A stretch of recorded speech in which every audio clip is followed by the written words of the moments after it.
Thank you, Mr. Chairman. Thank you. Good morning, sir. Good morning. Let me talk for a minute about CPB hiring. Yes. As you know, Congress approved a staffing level that's well in excess of what we have on the ground there now. We're short about 950 officers. We're told, I had a meeting where we're trying to get to the bottom of why it's taking so long to hire some of these folks, and told that for every 100 applications, every 100 applicants that apply, only one is hired. And a lot of people identify the polygraph that is taken for a lot of false positives and concern that one false positive is a scarlet letter for any employment opportunity that might come up elsewhere in government. I know that there's an issue there. Do you want to comment? Well, I have asked our folks to take a hard look at exactly what you just said.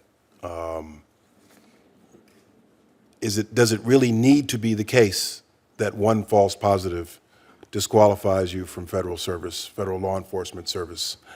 I'm aware of the statistics you cite, 1 in 100, and the length of time it takes to hire somebody for the Border Patrol, for CBP. Senator, as I'm sure you know, we have surged our efforts through hiring hubs, through aggressive recruitment among our military personnel at military bases. We did pass the Border Jobs for Veterans Act. Correct. Told that that's moving the needle Correct. a bit.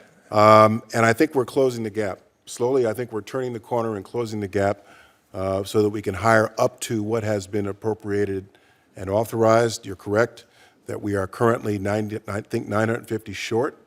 But I ask CBP every time I see the senior leadership, how are we doing on the hiring? Are we making a difference? Are we doing as much as we can? And we seem to be closing the gap. But I do think that we ought to take a hard look at whether we're shooting ourselves in the foot by this very lengthy, cumbersome process that it takes to recruit and hire people and get them through all the vetting. When you combine this with the high attrition rate we would have to, I think, accept 100,000 applications. We're not going to get even close to that just to get to the number, assuming 1 out of 100.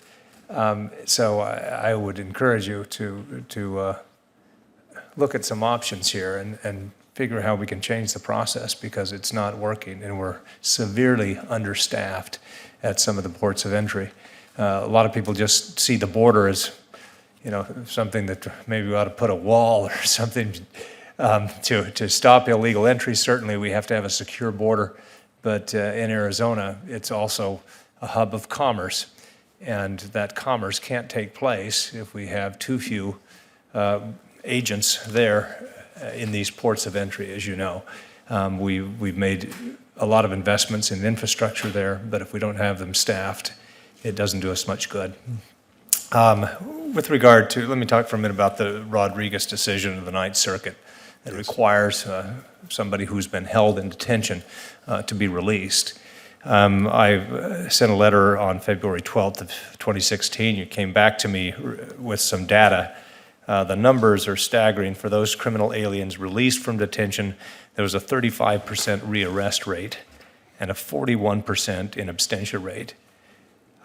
Since that time, the Supreme Court has agreed to hear this case again. Can you comment on that, and can you commit to continuing to provide us with these numbers that will be helpful as we guide decisions here? Because this is certainly unacceptable. 35% rearrest rate, 41% in absentia rate, yet we're continuing to let these people go. Yes, we will provide the numbers, Senator. And yes, I'm pleased that the Supreme Court granted cert in the R-Ariz case. I don't believe that, well, the 6-month requirement on those prior to a final order of removal was making it very difficult for us to hold on to people. And it was contributing to the number of releases, though the number of criminal releases has gone down since I've been secretary year to year. The R-Ariz case was very problematic for our immigration enforcement personnel, and I'm pleased the Supreme Court took cert. Thank you. Let me talk about the process for a minute with so-called OTMs, or other than Mexicans who are Yeah. apprehended at the border. It's a different case with children. We understand that some of them are resettled and have to be handled differently.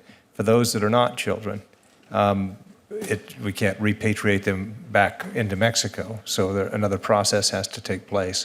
Can you talk about that process a bit? There are reports that they're simply put on a bus from the border, or taken to the bus station and let go with just a request to appear in court with not much more than that at some future date. Can you talk about that process? Well, as you know, about a year and a half ago, we expanded upon our family unit detention capability, and we set up a number of FRCs, mostly in Texas, and that too is in litigation in Los Angeles. But I believe that expanding that capability was a good thing, if for no other reason, to process these individuals so we know who they are and we can better assess who should be bonded and who should not, and we can release them on conditions that have a reasonable likelihood of returning to court. I am concerned that we not just simply take somebody to the nearest bus station, and those apprehended at the border are a priority. And we've conducted a number of operations in interior enforcement of those who were apprehended at the border. It was controversial. A lot of people, as you saw this morning, don't like that. But we have to enforce the law consistent with our priorities, and one of those is border security. I don't believe that we should send the message that if you come here, you will not be sent back. I was personally in Central America last month to deliver that message.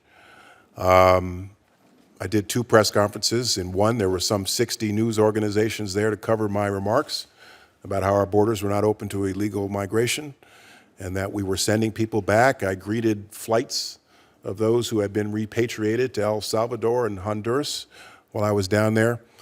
And I'm pleased that the number of apprehensions on the southwest border in June will look something like around 33,000, which is a decrease from May. I think May was about 40,000. And this May and June are typically the months of the seasonal increases. So we're going to continue at this. We're going to make people apprehended at the border a priority, along with those who are threats to public safety. And when we release people, I want to make sure that we're releasing them on conditions that will guarantee that they return to court when they're supposed to. We have some capability to hold on to people, and right now I think our bed space is something like 36,000, which is a little higher than usual. But you know, this too is an issue that we have to wrestle with in litigation. There's a district court order that we appeal to the Ninth Circuit. It makes it harder for us to manage FRCs. Don't know what the Ninth Circuit's going to do yet in that case, but we'll have to see. Thank you, Mr. Chairman.